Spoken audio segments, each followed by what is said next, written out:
So how do we do it? This is usually a little bit much for people the first time. So I would say just listen back to this section, maybe 2-3 times. And then once you get it, you get it forever. You don't have to keep trying to get it. Okay.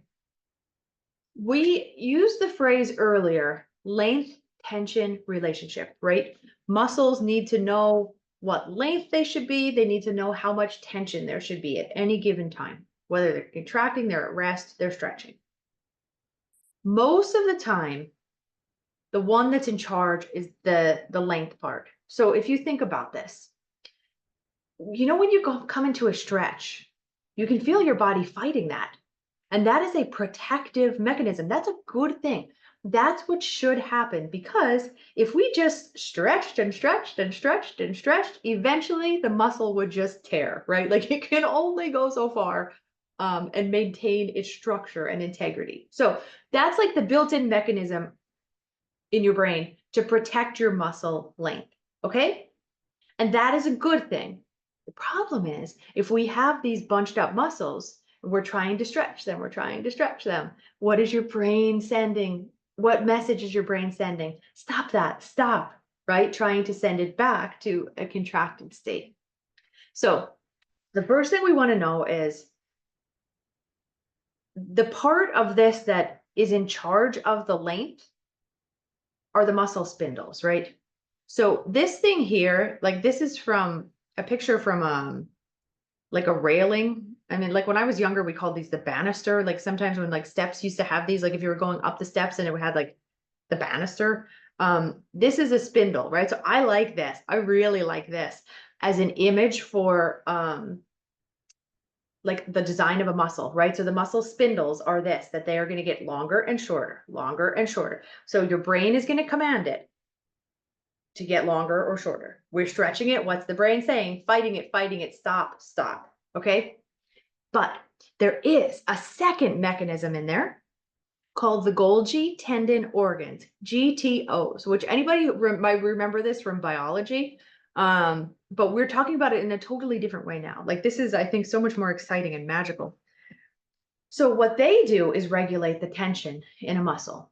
So if you get the questions for the test, the reason that I have length and tension bolded is because even if you don't understand the rest of it, or if you do, it doesn't matter.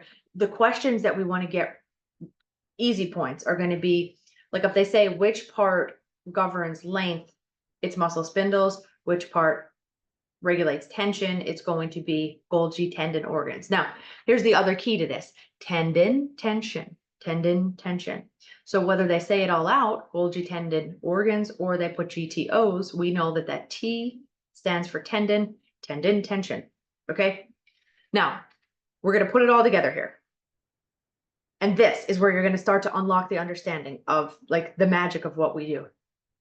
When the stretch begins, right? So we come into the stretch. People are trying to stretch tight muscles all the time, right? They're trying.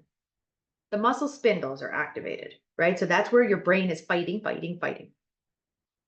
But if you hold without moving for 20 to 30 even longer seconds, the muscle spindles turn off, the Golgi tendon organs turn on. And what this does, it overrides that signal, right? Where the brain is like constantly fighting that stretching, that goes quiet. Now, when that turns off, we can shift to regulation by tension. And think about what these knots are doing. They have caused so much tension where they're bunched up. So now the signal is relax, right? So instead of contract, the signal is relax that tension, release that tension.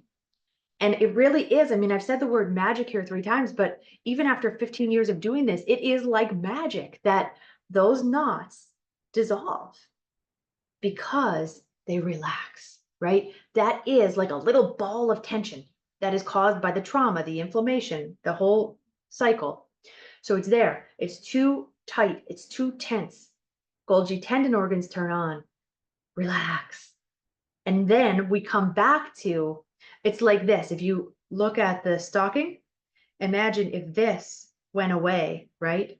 Or even more so, if we kind of were able to turn it back upright, then it can become part of the full muscle fiber again. It can merge back in, it rejoins the team, that when the stretch happens, it just becomes part of that, right? It's no longer fighting it in an opposing direction. All right, so the stretch reflex signal is just what we called. We already know what it means, right? When we stretch, the body reflexively says, stop doing that. That's going to be the length part. And it's protective, and that makes sense. It's good, but it's not good for correcting. So you have people with these tight muscles that they do stretching, and it's better than nothing, but it is not corrective unless you can create the conditions where the Golgi tendon organs can turn on. So the way that I like to think about this one is like, like if you're in the grocery store and you have the cashier and say that there's something going wrong, right? And they're trying and they're trying and they're trying and they're trying. Eventually, they're going to call the manager. And then the manager comes, and whatever was going wrong on that machine, they can override that, right? So that is what the Golgi tendon organs do. The muscle spindles turn off, the Golgi tendon organs turn on, and they work in a totally different way. So it's not even like they're opposing the length stuff. They don't even deal with length. They deal with tension. So they allow that to relax, come back in line, and then for the fourth and last time, like magic, a muscle that has been tight for decades can stretch back out. So what do we see? Without even teaching somebody the right squat form, the next time they go down to do a squat, their feet are not going to turn out as much because their calves can get more length now because we have dissolved those knots. All right.